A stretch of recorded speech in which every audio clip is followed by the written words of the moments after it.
When you look at Tom Cruise, what do you see? A movie star, a businessman, a father? You'd be right with all of those descriptions, but none of them would address the elephant in the room. The side of Tom that's stolen headlines for over 3 decades. The side that's to blame for his failed marriages and broken households. The side that still controls him to this day. His unwavering devotion to Scientology. I think it's a privilege to call yourself a Scientologist, and it's something that you have to earn. Being a Scientologist, you look at someone and you know absolutely that you can help them. That's what drives me. It's that I know that we have an opportunity to really help.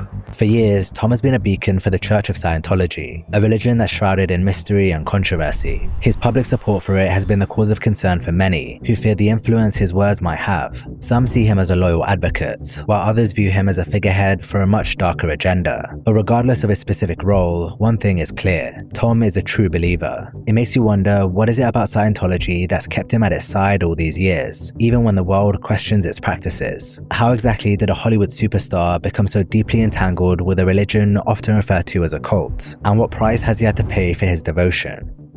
Our story begins in the 1980s, after Cruise took the gamble of moving to New York to pursue his dream of acting. He took on various small television roles before landing his first movie, appearing in 1981's Endless Love. It was 2 years on from that he got his big break, playing the lead in the movie Risky Business, where he portrayed a high school senior who turns his parents' house into a brothel. The film was a major success, cleverly combining a coming-of-age story with more mature, provocative themes, and it set him up to land the most important role of his career, Maverick, in 1986's Top Gun. He truly struck gold with this movie because Top Gun became a cultural phenomenon. The action-packed sequences, the memorable soundtrack, his iconic performance, everything came together to make it an instant hit, one that's still talked about to this day. The fact that it single-handedly caused a spike in young male recruitment to the US Navy says it all. The movie transformed Cruise from a promising young actor into one of Hollywood's most bankable stars, marking 1986 as arguably the most important year of his career. But this year changed Tom's life in more ways than one. In an interview with Rolling Stone, Tom recalled meeting a woman called Mimi Rogers at a dinner party. According to him, she was dating a friend of his at the time, but he took an interest in her right away, describing her as extremely bright. Strangely, Mimi recalled things differently, saying they met through mutual friends. The pair officially started dating in 1986, with Cruise being 23 at the time and Mimi 29. Mimi's family had deep, long-running ties with the Church of Scientology. Her father, Phil Spickler, was an influential Scientologist in the early days of the religion, actively participating in its development and teachings. Rogers herself became a dedicated member and practitioner of Scientology, continuing the family's connection to the church. Her involvement went far beyond casual membership. She was deeply invested in its principles and practices. By the time she met Tom, Rogers was already a committed Scientologist and an advocate for the religion. Although never confirmed by either of them, it's widely believed that she was the one to introduce him to the church. This came at a time in Tom's life when he was lost and looking for answers, and Scientology's focus on personal empowerment and overcoming life's barriers really spoke to him. Not only was he dealing with the pressures of his newfound fame and all the challenges that came along with it, but he was also still battling traumas from his past. Tom's upbringing was rough to say the least. He grew up in a poor household that never stayed in one place. They moved from city to city across the US and Canada for Tom's dad's job, so much that Tom ended up attending 15 different schools in just 14 years. This constant uprooting meant he lacked a sense of stability, often being the new kid in school and struggling to build lasting relationships. It also affected his studies, which for Tom was already an area he struggled in. When Cruise was just 7 years old, he was diagnosed with dyslexia, which made reading extremely difficult for him. He often had to rely on others to read to him or had to try to memorize information to compensate, and this led to feelings of frustration and inadequacy. He's since described himself as functionally illiterate during his school years, and this struggle had a lasting impact on him. What he needed at that time was support and guidance from his parents, especially since they couldn't provide him with a stable home, but his father gave him the exact opposite. Tom's relationship with his dad was brutal. Apparently, he had a raging temper and would regularly abuse him both physically and emotionally. Thomas said he lived in fear of his father, describing him as unpredictable and someone who would resort to violence if things didn't go his way. He described him as a bully and a coward, as well as a merchant of chaos. When Tom was around 12, his dad abandoned the family, leaving his mother to raise him and his 3 siblings on her own. This, along with the abuse he suffered, created deep-seated trust issues and an intense need to have control over his circumstances. He carried these unresolved feelings for years, and when he was introduced to the church, something just clicked. Scientology seemingly offered a solution to all of it. It provided a tight-knit community with a clear hierarchy to satisfy his craving for stability and structure. It had a specialized program which claimed to offer a solution to his dyslexia, and it promised a systematic way to process and heal from past trauma through its auditing sessions. It was perfect, and when Tom joined, he never looked back. Have you noticed how different news outlets can cover the same story? Oftentimes, you can be left with a completely different impression about a situation based upon the headline you happen to read. Take Harvey Weinstein's ongoing retrial as an example. Over 100 news outlets have been reporting all about it, but what they choose to focus on regularly differs. I've been using Ground News to track this. It lets you compare how the same story is covered by differing sources, and you can scan the QR code on screen to follow along from home. Headlines from some outlets emphasize Me Too, framing the upcoming trial within the context of the victims and the broader movement, whereas other outlets focus more on Weinstein's struggle behind bars and his deteriorating health. These contrasting frames can shift public perception. For example, this headline from NBC New York reads, Harvey Weinstein requests sooner Me Too retrial in New York after April 15th date set, whereas this one from Variety reads, Harvey Weinstein begging to move up trial date. I want to be out of this hellhole and I can't hold on, with a picture of him looking defeated. One of these headlines can make you feel far more sympathetic toward Weinstein than the other, and it's for this reason I find Ground News so helpful. It breaks down bias, factuality, and ownership of coverage all in one place, so you can actually see what's influencing the news you're consuming. No more wondering who's spinning what. And honestly, in a world of algorithm-driven headlines, having the bigger picture matters. So if seeing beyond the headlines you're served by your algorithm is as important to you as it is to me, click my link in the description or pinned comment for 40% off Ground News' Vantage subscription today. I found it genuinely helpful, and I think you will too. Again, that's ground.news/more for 40% off. I've been a Scientologist for over 30 years, and it's something that, as you know, without it, I wouldn't be where I am. You know? So it's a beautiful religion, and I'm very proud. What exactly is Scientology? The religion was founded in the 1950s by the American science fiction writer L. Ron Hubbard. Hubbard was a charismatic yet troubled man who was motivated by a deep desire for wealth and prestige. A judge once described him as a pathological liar when it comes to his history, background, and achievements, and his own son reported that 99% of what his father ever wrote or said about himself was false. During World War II, Hubbard served briefly in the Navy, later making grandiose claims about his heroic combat achievements that were largely disproven. In and around this time, he wrote various pulp fiction stories for magazines, specializing in science fiction, fantasy, and adventure tales. In the late 1940s, he allegedly declared at a science fiction convention that if a man really wanted to make $1 million, the best way would be to start his own religion, foreshadowing what was to come. What is Scientology? How would you describe it? Well, it's very interesting. You've just asked a question like, what are the contents of the Encyclopedia Britannica? Answer in one word. His blueprint for this new religion emerged with the publication of Dianetics, the Modern Science of Mental Health, in 1950. The book proposed a radical theory about human psychology, arguing that the human mind consists of two parts: the analytical mind, which functions rationally, and the reactive mind, which stores traumatic memories that negatively influence behavior. Hubbard claimed that these stored traumas, which he called engrams, were the root cause of human suffering, mental illness, and the inability to achieve one's full potential. For someone like Cruz, who'd spent years struggling with dyslexia and carrying the weight of childhood trauma, these ideas would prove compelling, just as they did for millions who came before him. According to Hubbard, the way to rid yourself of these engrams was a process called auditing, a form of spiritual counseling that aims to help individuals identify and clear these traumatic memories. This sounds, Mr. Hubbard, in a sense, like an extension of psychology or psychiatry.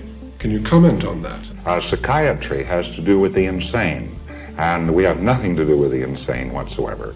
The insane, well, they're insane. During auditing sessions, members use an e-meter, a device that supposedly measures electrical charges in the skin to detect areas of spiritual distress. Participants hold two metal cans connected to the device, while a trained auditor asks probing questions about their past, believing that confronting these memories will ultimately free them from negative influences. Scientology's core belief system is as wacky as Hubbard's science fiction stories. It teaches that humans are actually immortal spiritual beings called thetans, who have lived countless past lives and are temporarily trapped in human bodies. The ultimate goal is to become clear, a state of becoming free from the reactive mind's influence, and then progress to higher levels of spiritual awareness called operating thetan levels. It's at these levels that members are introduced to the church's most secretive doctrine. This includes the story of Xenu, a galactic overlord who 75 million years ago supposedly brought billions of people to Earth, stacked their bodies around volcanoes, and annihilated them with hydrogen bombs. Their souls, or thetans, now attach themselves to humans, causing spiritual harm.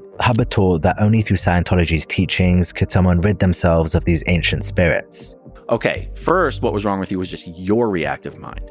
But now the next thing you have to resolve, the next thing that's wrong with you, is you actually have tens of thousands of thetans stuck to your body, and they all have their own reactive minds. Oh, wow. You have to audit the thetans. You're telepathically auditing spirits that L. Ron Hubbard says are stuck to your body. The Church of Scientology operates like a hierarchical corporation more than a traditional religious movement. Members progress through various levels known as the Bridge to Total Freedom by taking expensive courses and participating in auditing sessions, with each level promising greater spiritual enlightenment and personal power. The Church charges substantial fees for these services, with some members spending hundreds of thousands of dollars to reach the highest spiritual levels. By my reckoning at the moment, there are 28 levels on Scientology's bridge, and you go through those step by step. By the time I left, I'd done 25 of them. So I'd finished the 5th operating thetan level. To get through all of Scientology, you're probably talking in the region of £500,000 now to get to the level that I got to. For the majority of the members of the church, paying fees as high as this to ascend the ranks simply isn't possible, so they willingly enter into an exchange system. This means that they work for the church for wages as little as $40 per week, with the promise that their labor will earn them credits toward courses and materials. Many members end up taking out substantial loans or maxing out credit cards to pay for courses. The church has been known to help members apply for these credit cards and loans, sometimes also pressuring them to borrow money from family members or sell possessions. They're good people, and they're being defrauded out of their life savings. I mean, it costs $250,000 easy to be assigned. How do these people though that aren't who don't have a lot of money? How do people afford that? That's the thing. It's amazing. It shows you the ability of someone who has a belief and a faith that they're doing amazing things. They work to pay for their religion. Some members try to lessen their financial burden by becoming a field staff member. Field staff members are charged with recruiting new members, and for this they earn commissions of around 10 to 15% of what the new member pays. This creates a pyramid-like structure where members try to earn money for their own advancement by bringing in others. This is just one of many methods Hubbard put in place for the church to attract new members and grow its influence. But it gets worse. For members truly dedicated to Scientology's cause, there exists an even more extreme level of commitment, the Sea Organization, or Sea Org for short. Founded by Hubbard in 1967, the Sea Org is an elite paramilitary group that forms the backbone of Scientology's operations worldwide. Members sign a billion-year contract, literally pledging to serve Scientology for 1 billion years across multiple lifetimes, reflecting the church's belief in reincarnation and the immortal nature of thetans. What is Sea Org? What is Sea Organization? What is this organization? The Sea Organization is the most dedicated version, the most dedicated brand of Scientologists. So there's 3 echelons of Scientologists. There's public, who just live normal lives in the real world and they pay to do Scientology courses and auditing. Mm-hmm. Then there's staff members who also live in the real world, but work on 2.5-year contracts or 5-year contracts at their local Scientology organization. And then once they finish their contract, their debt is paid or whatever. And then there's the Sea Org members. These are the guys who sign the 1 billion-year contracts. They don't have lives in the outside world. They don't own property. They live in Scientology-provided housing. They eat in Scientology-run cafeterias. Is there an actual contract that says 1 billion years? It's symbolic, but yes. Sea Org members live communally in Scientology facilities, wear naval-style uniforms, and dedicate their entire lives to the organization. They typically work 16 to 18-hour days, 7 days a week, for next to no money. Everyone in the Sea Org makes $50 a week. You don't have days off. I mean, you're working all the time. There's no concept of the weekends. There's no, oh, thank God it's Friday.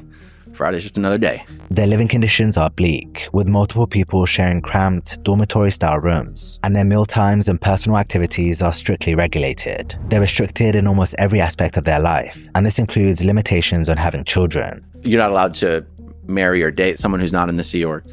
You're also not allowed to have children.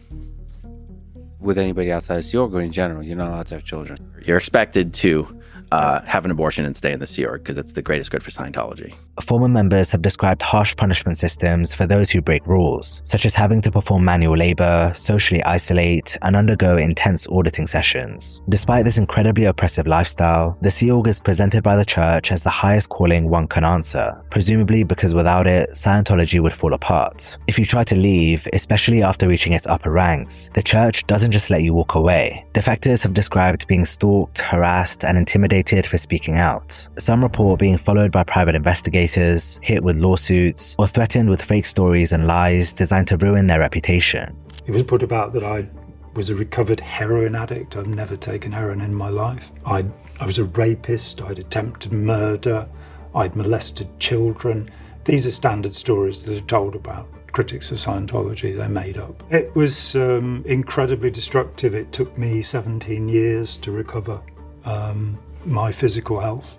All through litigation. They sued me in America, they sued me here, and through legal costs I was bankrupted. My marriage fell apart, my health came apart. It took me about 17 years to get back to a place where I could stand up again. Stories like this are all too common because once the church gets its hooks in, it doesn't let go without a fight. But Scientology isn't just about control, it's about visibility. And nothing boosts visibility like celebrity. More than any other method, L. Ron Hubbard understood the power of fame. He knew that if he could get celebrities through the door, others would follow. And that's exactly what the church set out to do. He literally put bounties on the heads of celebrities and asked his members to bring them in.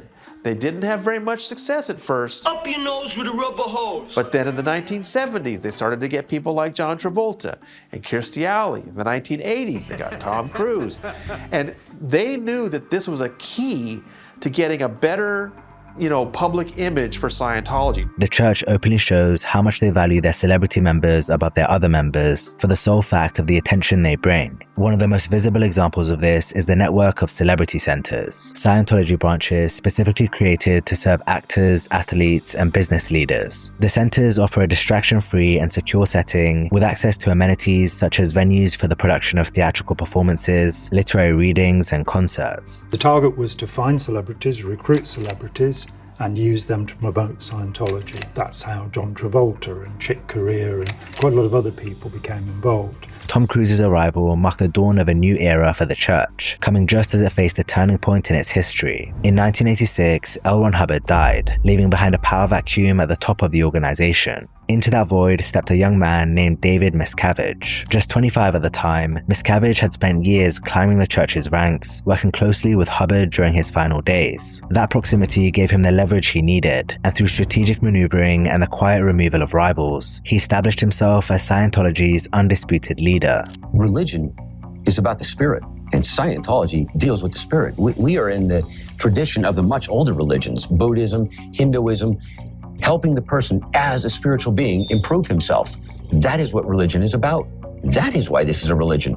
Like Hubbard, one of Miscavige's top priorities was cultivating celebrity members, and in his view, Tom Cruise was the crown jewel. According to multiple former church executives, Miscavige recognized Cruise's value to the organization right away, and he personally took charge of his Scientology experience. This meant special treatment which reportedly extended to nearly every aspect of Cruise's life. Allegedly, Sea Org members were assigned to handle just about anything he needed. They renovated his properties, detailed his cars and motorcycles, and effectively functioned as his private labor force. It's not hard to see how this level of devotion would make someone feel like royalty, and you can imagine that Tom would have wanted to hold on to that feeling. In the years after Cruise joined the church, he and Miscavige reportedly developed a very close relationship. Miscavige's logic for keeping him close was simple. The more famous Tom gets, the more famous Scientology gets. And he was right.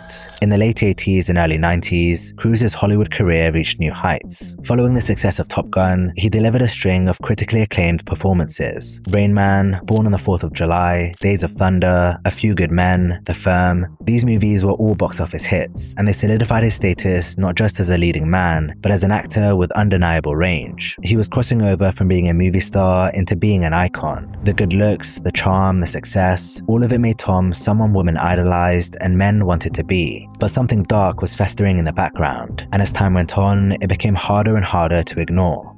Is it a religion? Yeah, I mean, by definition, it is a religion. And is it for you? Does it help you in a spiritual way? Yeah, but the thing is that it's not a matter of being fed something.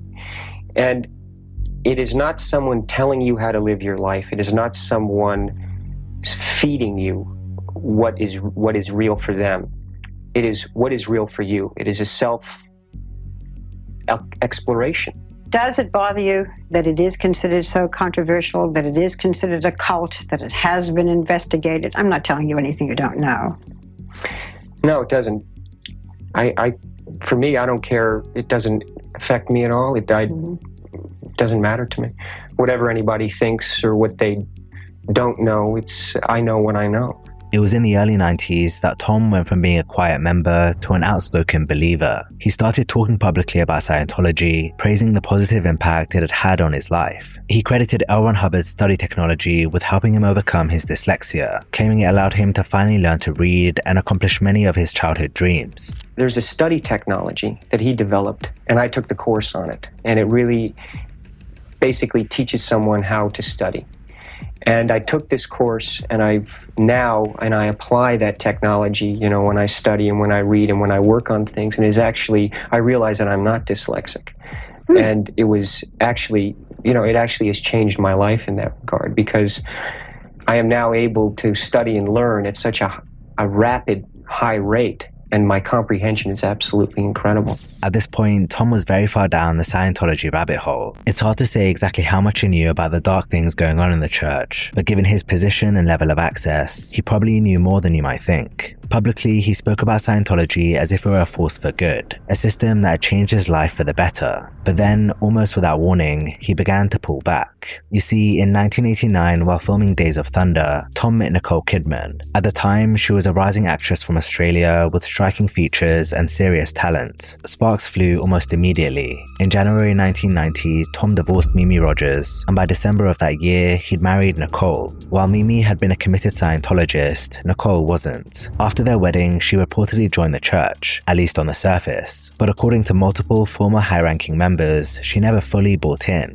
She was curious, polite, but never devoted, and that posed a problem. Because in the eyes of Scientology, you're either all in, or you're in the way. Nicole's father was a clinical psychologist, which made things worse. The church considered psychiatry one of its greatest enemies, so that connection alone raised red flags. Behind the scenes, church leadership, especially David Miscavige, grew increasingly concerned that Nicole was pulling Tom away from Scientology, and for a while she was. In the mid-90s, Cruz reportedly began to drift from active church involvement, focusing instead on his marriage, family, and career. Privately, Nicole had begun to push back against the church's growing presence in their lives, especially when it came to their children, Isabella and Connor. She wanted to give them space to grow up outside the tight grip of Scientology, and feared what full exposure to the church's methods might do to them. According to insiders, church leadership saw her influence as a threat. Ex-Scientologist Marty Ruthven, who was Miscavige's second-in-command for several years, claims that Miscavige had Nicole's phone tapped after Tom stopped returning his calls. Sea Org members were apparently instructed to monitor and report on her behavior. As pressure from the church mounted, Cruz found himself torn between two worlds: the love and independence he shared with Nicole, or the spiritual mission and loyalty demanded by Scientology. Over time, that conflict created a rift in their marriage that became impossible to ignore. By the time he and Nicole wrapped up filming on Eyes Wide Shut in the late 90s, the emotional distance between them was undeniable, and in 2001, Tom made his choice. He filed for divorce and jumped headfirst back into the clutches of Scientology. After the split, Nicole reportedly cut all ties with the church, while Tom recommitted himself more than ever. Their children, Isabella and Connor, remained with Tom and were raised as Scientologists. Nicole was officially labeled a suppressive person by the church, which is Scientology's term for someone deemed to be a threat to the organization. Once that label is applied to someone, members are expected to cut off all contact with them, which may explain the chilling distance between Nicole and her children. In later interviews, Nicole spoke carefully about their relationship, saying only, "They're adults, they're able to make their own decisions. They've made choices to be Scientologists, and as a mother, it's my job to love them." With Nicole out of the picture, Miscavige sank his teeth into Tom like never before, seizing the opportunity to bring his most valuable asset fully back under control. Tom was treated like a king. SEAL members were assigned to cater to his every need. His image was held up as the embodiment of Scientology's success, and Miscavige made sure he remained front and center at church events. But while Cruz was being spoiled and protected, others inside the church were being subjected to unthinkable abuse. Former SEAL executive Debbie Cook testified under oath in 2012 that she was physically assaulted by Miscavige and witnessed him do the same to others. I witnessed Mr. Miscavige physically punching in the face and wrestling to the ground another very senior executive at Scientology International level. Were you ever the recipient of any violence? Yes, I was. One time I was called into a conference room and asked some questions, and he ordered his secretary to slap me, and she slapped me so hard I fell over into the chairs. One time Mr. Miscavige ordered his communicator to break my finger if I didn't answer his question. You yourself ever received physical violence from Mr. Miscavige? He was very angry, and he walked around a very long conference table to get to me. He was yelling, and he came up like as if he was going to choke me, but he didn't. He basically grabbed my shoulders and shook me while he was yelling at me. Mike Rinder, who served as Scientology's international spokesperson for over 2 decades, also claimed to have been attacked by Miscavige on multiple occasions. Mike Rinder was head of the Office of Special Affairs, dealing with public relations and legal affairs. He left in 2007 after what he calls a crisis of faith, fueled, he says, by multiple instances in which David Miscavige himself punched or struck him. David Miscavige has 2 personas. He has this public persona where he's all like a politician, glad-handing, shaking hands, smiling, happy, and then he becomes very cruel, very controlling, very vicious. These types of stories have been told by many ex-Scientologists. David Miscavige was said to be obsessed with dominance. Every relationship, every structure within the church had to reinforce his absolute authority. He didn't just demand loyalty, he demanded submission, and he ruled through intimidation, paranoia, and fear. I think that the number one thing he wants is power, and he gets that in various ways, mostly by being dominating as a personality, threatening people, putting them into fear. You know, he wants to dominate other people. He wants power over other people. However, he's going to get that. Nowhere was this lust for power more evident than in the secret compound known as the Hole. Located at Scientology's Gold Base in California, the Hole wasn't just a punishment, it was a psychological weapon. Miscavige created it as a way to break down and control high-ranking church executives who'd fallen out of favor. I mean, we're talking constantly berating them, nitpicking everything they're doing, pointing up inadequacies, ineffectiveness, lack of results, blaming it all on them and their inability to do anything right, and on the other hand saying how he's got to do everything himself, he's the only one that can do things right. People who had spent decades serving the church were suddenly confined to a pair of double-wide trailers, sleeping on floors, eating scraps, and enduring daily humiliation and forced confessions. It was these double-wide trailers where staff that were considered to be in non-compliance with David Miscavige were confined to this building. And it got much, much worse after I escaped, to the point where there were literally, the doors were locked, there were security guards 24/7, staff were made to beat each other up, confess to their sins. It was just absolute insanity. Staff were being told they were suppressive people, even though they've committed to 1 billion years. That's not enough. Now they're being told they're bad people just because David Miscavige doesn't like them, or you know, they didn't get they didn't do what he wanted the right way, or they didn't do what he wanted done fast enough.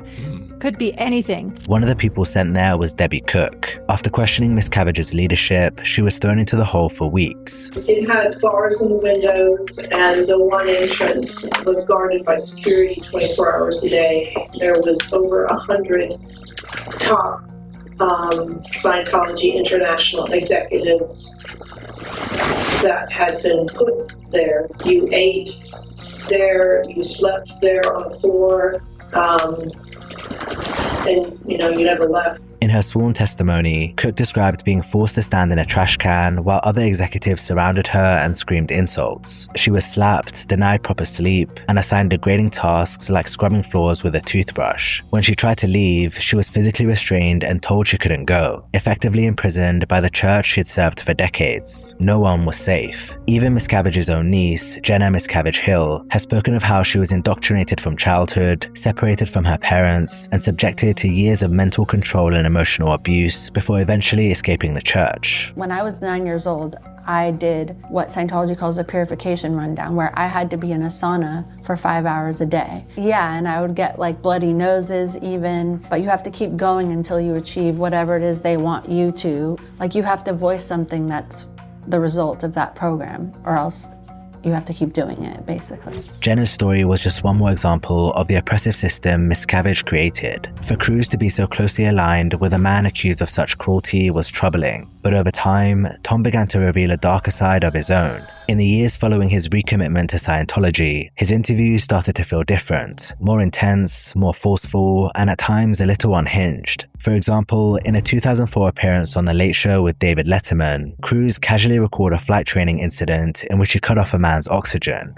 No, but I fly, I'm a pilot, and I was, one time we were flying to Colorado, and I was flying this airplane that we had to go on oxygen, and the winds were better at a higher altitude, so we climbed up. And I realized that we couldn't stay at that altitude if on oxygen. I had to descend because I didn't have enough oxygen. So I had a passenger in the back. So we figured out, me and the co-pilot, that if we turned the oxygen off in the back guy, that we could make it at this altitude. Cruz broke out into a fit of laughter, which was insane given what he just said. Letterman looked at him in shock before asking what happened to the man. It wasn't dangerous or anything, So, no, what happened when you turned his oxygen off? He was very quiet. He fell asleep. He fell asleep. He slept the whole way. Well, but he's the kind of guy you wanted to have him sleep the whole way. It's like just. But honestly, looking at it from another direction, isn't that attempted manslaughter? You just turn a guy's oxygen off?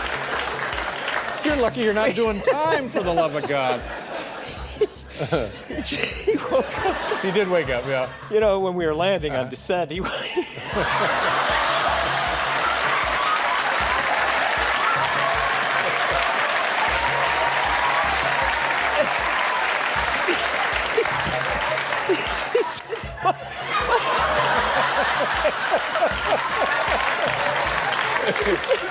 My hands are tingling. I slept the whole way. I said, must have been the way I was laying there. I said, yeah, must have been the way. What makes this moment so unsettling isn't just what Tom says, it's how he says it. He's laughing, grinning, telling a story about a high-risk stunt that endangered a man's life as if it was some charming anecdote. Around the same time, he began making public speeches about Scientology with a passion that felt less like belief and more like evangelism. In those appearances, he praised L. Ron Hubbard's teachings, promoted the church's education programs, and preached one of Scientology's core beliefs, that psychiatry is not just flawed, but dangerous. Now, my mission is to make study technology available for everyone who wants to reach for it. Any group, any person, any teacher, any mentor, any parent, every child, anyone. Because there are solutions outside of frustration, anger, or just take a pill. This world needs help, the kind of help where people can help themselves. Now, I have and will continue to dedicate my life to accomplishing this. And I am supremely grateful to Mr. L. Ron Hubbard for the study technology he provided, because I would not be here today if I didn't get that. These are the times we will all remember. Were you there? What did you do? I think you know that I am there for you. And I do care so very, very, very much. So what do you say? We need to clean this place up? Huh? Yeah! Something had changed. The confidence that once made Cruise magnetic was beginning to make him seem unstable, and the public wasn't sure what to make of it. That perception only grew in 2005 when Tom's personal and professional lives collided in two infamous interviews, one on the Oprah Winfrey Show and the other on the Today Show with Matt Lauer. Cruise's appearance on the Oprah Winfrey Show in 2005 was supposed to be a lighthearted celebration of his new relationship with actress Katie Holmes, but instead it turned into one of the most infamous interviews of his career. In an over-the-top display of emotion, Tom began jumping on the couch, pounding the floor, and grabbing on to Oprah. First of all, thanks for coming to my Legends Ball with Katie. Was that the best? Fun? Was that? Yes, yes! We've never seen you behave this way before. I know. Have you ever felt this way before? I'm a hugger, you know what I mean? Yeah, I know. I give one of these. Yes, yes. What has happened to you? That's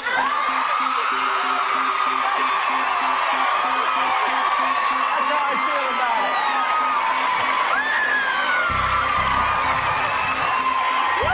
The tabloids had a field day with this moment, but beyond the spectacle, people are all asking the same question. What the hell is happening to Tom Cruise? That question got louder a few weeks later when Tom sat down with Matt Lauer. The interview began with a discussion about Tom's very public relationship with Katie Holmes. In life, when it just happens, man. You know, it's just, you meet someone, and it's, I can't even describe it. Katie has mentioned that she is embracing, or at least exposing herself and opening herself up to Scientology. At this stage in your life, could you be with someone who doesn't have an interest? You know, Scientology is something that you don't understand. It's like you could be a Christian and be a Scientologist, okay? Scientology is something... So it doesn't replace religion. And it is a religion because it's dealing with the spirit, you know, you as a spiritual being.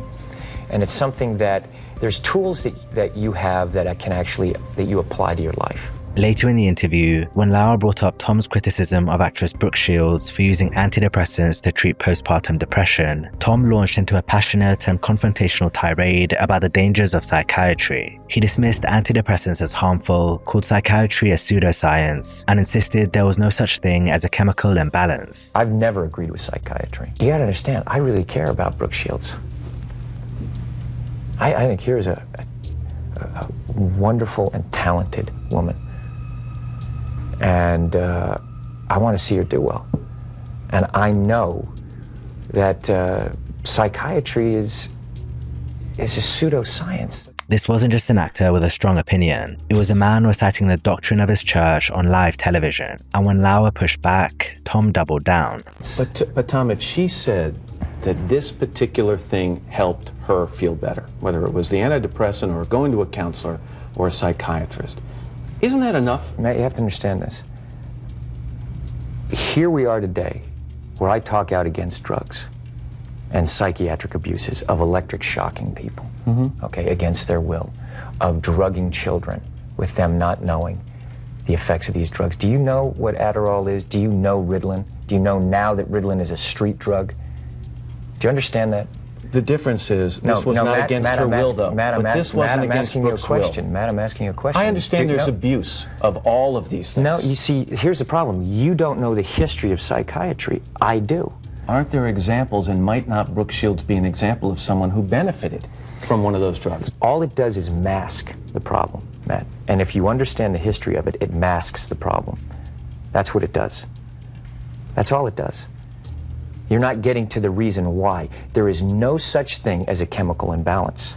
So postpartum depression to you is Matt, kind of a little psychological gobbledygook? No, I did not say that. I'm just asking, what would you call it?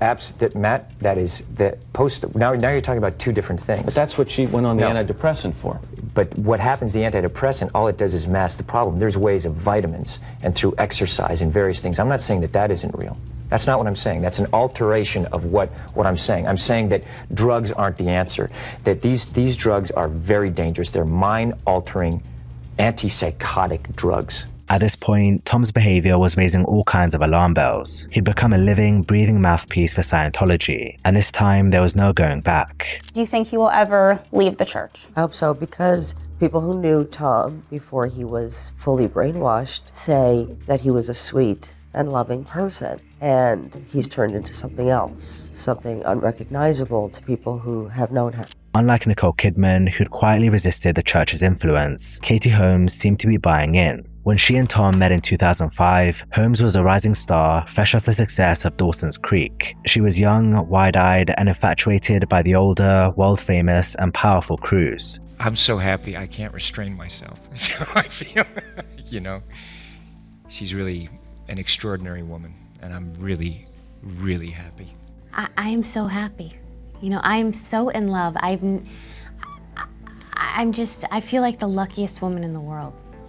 It's truly amazing and such a gift. Their relationship progressed quickly from a whirlwind romance to a surprise engagement, and within a year, they had a daughter together named Suri. It seemed like a fairy tale, and at first it was, but Katie didn't quite understand that she wasn't just marrying Tom, she was marrying into Scientology, and sooner or later, that always becomes a problem. David Miscavige was deeply involved in their lives from the very beginning, keen to avoid the mistakes he made with Tom and Nicole. His presence was so entrenched that he even served as the best man at their wedding. He arranged for Katie to have a Scientology minder, a woman named Jessica Rodriguez, who followed her nearly everywhere. The church quickly became a significant part of Katie's life, as she began taking multiple weekly classes and attended many of their events. But over time, the constant surveillance, pressure to conform, and loss of autonomy started to make her feel trapped. Then came the whispers, reports that Suri was being groomed for the Sea Org, that she might one day be sent away for intense indoctrination, signed to a billionaire contract, and raised under the church's strict, military-style discipline. The idea of that terrified Katie. She looked at Tom's older children who'd been raised in the church and were now completely estranged from their mother, Nicole, and she wondered if the same fate awaited her if she ever left Tom. This was when Katie realized she needed to get out before it was too late, and she began plotting her escape. Reportedly, she used burner phones to secretly plan a divorce from Tom, relying on her father, who's a lawyer, to help coordinate everything behind the scenes. She switched apartments, changed her phone number, and filed for sole custody while Tom was away filming. The divorce filing blindsided both Cruise and the church, but it worked. Katie got full custody of Suri. Almost immediately, she enrolled her in a Catholic school and distanced herself completely from Scientology. She never spoke publicly about what happened, but her actions said enough. Once again, Tom lost a partner to Scientology, but this time he didn't just lose his wife, he lost his daughter too. I know the policies of the church when somebody like Katie leaves, that Katie Holmes is considered a suppressive person by the church and is to be shunned. That would be the same for her daughter.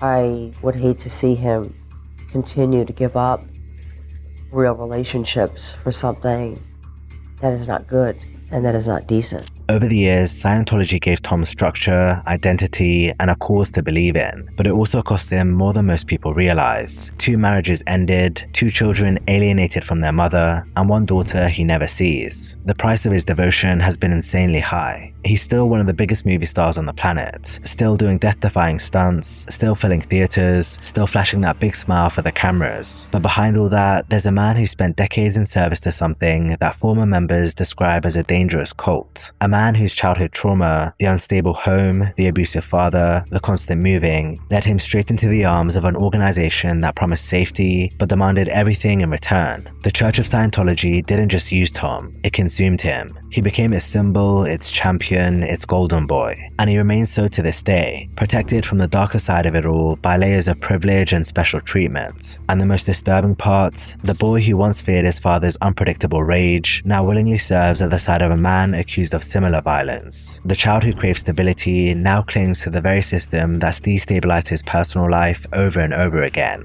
When you look at Tom Cruise now, what do you see? Beyond the movie star, beyond the icon, there's a man who's traded one form of control for another and called it freedom.